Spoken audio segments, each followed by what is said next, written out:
साधु जने श्री पुरुषोत्तम क्षेत्र राज पुरीण रही तही अनेक आश्चर्य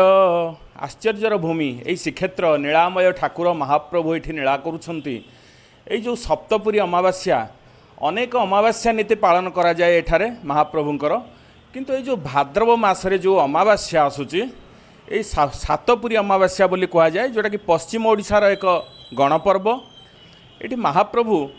सातपुरी अमावास्या सातपुरी नामक एक पिठा पिठा जातीय जिनिस सेटा महाप्रभु को भोग लगे ता पूर्वर गोटे दिन पूर्वर आमर अठरनला निकटरे अछंती आलामचंडी ठाकुराणी सेठिके आज्ञामाल विजे होता है एवं सेठी कुंभार विषयी माने स्वतंत्र भाव में गढ़ी जो माटी निर्मित ताड़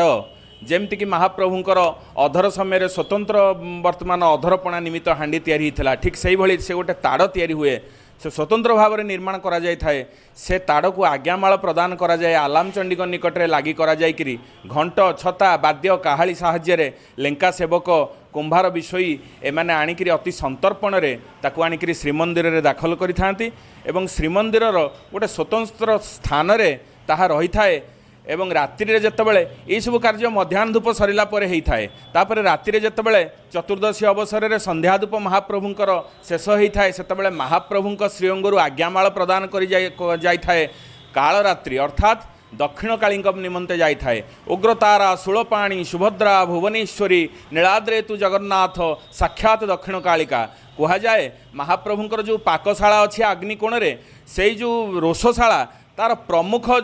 तदारख करुथांती जदियो सुवर्ण चटु धरिकी माँ लक्ष्मी शांतणी रांधना करुथांती किंतु दक्षिणकालींकर प्रत्यक्ष तत्वावधान रे समस्त कार्य सेठी समाहित है एवं महाप्रभुंकर निमंत्रण हुए आज्ञामाल देकरी जे हे कालरात्रि हे माँ दक्षिणकालिका जनार्दन जो भोग खाइबे ताकू गोटे दिन पाई आपण स्वहस्तर पाक करेंगे तेणु आपण को निमंत्रण जना जाउची महाप्रभुंक पाकशाला को कि अपूर्व ये दृश्य महाप्रभु दक्षिणकालिका आसी था महाप्रभुंक रोषशाला को एवं रोषशाला स्वतंत्र बाड़